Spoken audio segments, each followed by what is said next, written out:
Hello दोस्तों, मेरे channel सुख समृद्धि उपाय में आप सभी का हार्दिक स्वागत है। हिंदू पंचांग के अनुसार हर वर्ष आश्विन मास की पूर्णिमा को शरद पूर्णिमा का पर्व मनाया जाता है, जिसे रास पूर्णिमा और कोजागरी पूर्णिमा के नाम से भी जाना जाता है।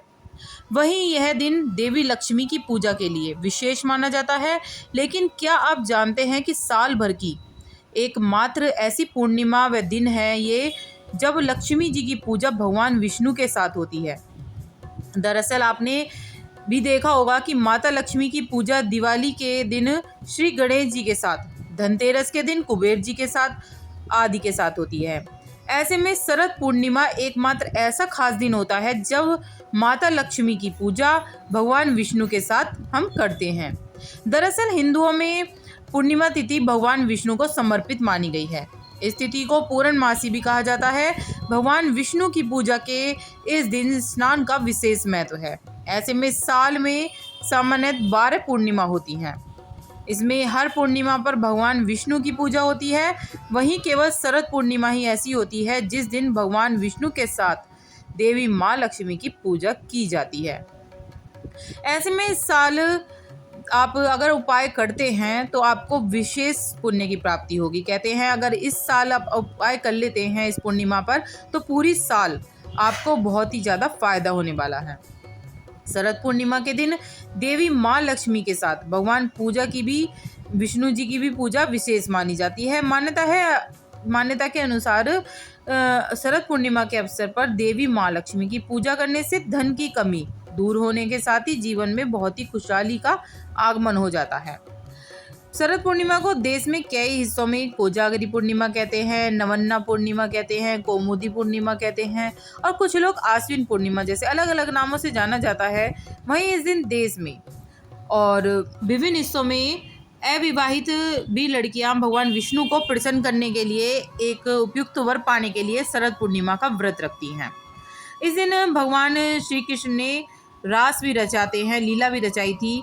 इसके साथ ही शरद पूर्णिमा के दिन चंद्रमा की विशेष पूजा अर्चना करने का विधान है। इसी के तहत इस पूर्णिमा पर चंद्र देवता को खीर का भोग लगाया जाता है और अमृत की जो आसमान से बूंदें गिरती हैं उसे खीर द्वारा हम अपने को ग्रहण करते हैं, जिससे हमारे जितनी भी परेशानी होती है, बीमारी होती हैं, बहुत ही जल्दी सही हो जाती हैं। तो कुछ ऐसे अचूक उपाय मैं आपको बताऊंगी जिससे आपको बहुत ही ज़्यादा फायदा होने वाला है। कहते हैं झाड़ू जो होती है वो माँ लक्ष्मी का रूप होती है और जिस घर में अच्छी सी झाड़ू रखी जाती है, दुबका कर झाड़ू रखी जाती है, आदर करा जाता है झाड़ू का, वहाँ पर हमेशा माँ लक्ष्मी विराजती हैं। और जो लोग पुरानी झाड़ू को घिसते ही जाते हैं, उसका उपयोग ही करे जाते हैं, उस घर में दरिद्रता ही दरिद्रता रहती है। तो इसलिए कहते हैं कि मावस के दिन आपको झाड़ू बाहर निकाल देनी चाहिए और पूर्णिमा के दिन आप नई झाड़ू ला सकते हैं। बहुत शुभ मानी जाती है अगर आप झाड़ू भी लेके आते हैं पूर्णिमा पर। झाड़ू का संबंध सीधा माँ लक्ष्मी से है। जब भी आप झाड़ू लाएं उसमें सबसे पहले उसका पूजन करना चाहिए।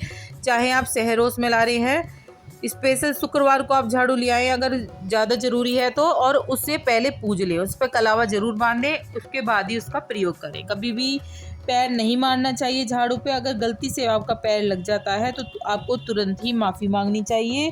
और हमेशा सबसे उत्तम जगह होती है उत्तर पश्चिम की, हमेशा झाड़ू को उत्तर पश्चिम की जगह रखना चाहिए। कभी भी बेड वगैरह के नीचे नहीं रखना चाहिए झाड़ू को, हमेशा दूसरों की नज़र से छुपा के रखना चाहिए।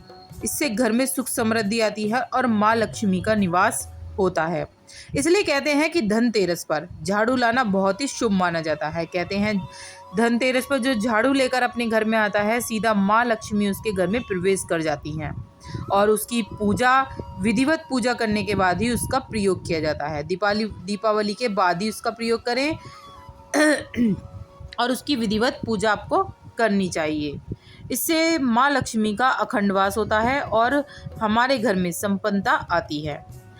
जान लेते हैं उपाय हमें क्या करना है। जो पूर्णिमा है, शरद पूर्णिमा, बहुत बड़ी कही जाती है। अगर इसमें आप ऐसे छोटे छोटे उपाय कर लेंगे तो आपके घर में हमेशा धन संपदा बनी रहेगी। बात कर लेते हैं पहले उपाय की। आपको क्या करना है, आपको शाम को खीर बनानी है। खीर बनाने के बाद आपको वो रोशनी चंद्रमा की रोशनी में दिखानी है, और चंद्रमा की रोशनी में दिखाने के बाद एक दिया बनाना है आटे का, चौमुखी दिया बनाइए। उसमें हो सके तो 8 बत्ती लगाइए, क्योंकि माँ लक्ष्मी जो अष्टलक्ष्मी होती हैं, अष्टलक्ष्मी के लिए 8 बत्ती लगाई जाती हैं। तो उसके अंदर चौमुखी दिए में 8 आपको बत्ती लगानी है।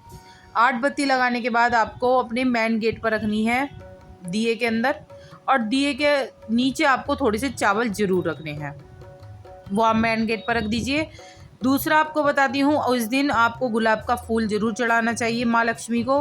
विधिवत पूजा करनी चाहिए विष्णु भगवान के साथ।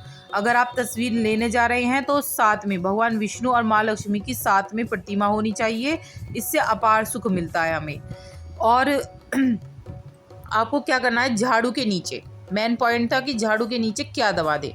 झाड़ू के नीचे आपको रखना है, या तो आप 10 रुपये का सिक्का रख सकते हैं, या 1 रुपये का रख सकते हैं, 5 रुपये का। आपको कोई सा भी एक कॉइन रखना है, कॉइन होना चाहिए वो जो हम यूज़ करते हैं। इन तीनों में से कोई सा भी आप सिक्का रख दीजिए झाड़ू के नीचे। रात को सोते समय ही आपको करना है।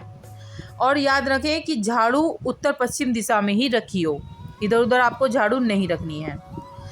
और दूसरी बात, इसके अलावा आप क्या कर सकते हैं, झाड़ू के नीचे 2 लौंग और 1 सुपारी आप रख दीजिए। इससे धन एकदम खींचा चला आता है, कहते हैं ना चुंबक की तरह काम करती है ये, इससे माँ लक्ष्मी एकदम खींची चली आती है। बहुत ही अच्छे उपाय हैं, ज़रूर करिए, इससे माँ लक्ष्मी की कृपा हमेशा आपके और आपके परिवार पर बनी रहेगी। और कहते हैं अगर इस दिन हमने कोई उपाय कर लिया तो समझ लीजिए कि माँ लक्ष्मी की विशेष कृपा हमें मिलने वाली है। तो ज़रूर करिए, अच्छे से मनाइए शरद पूर्णिमा।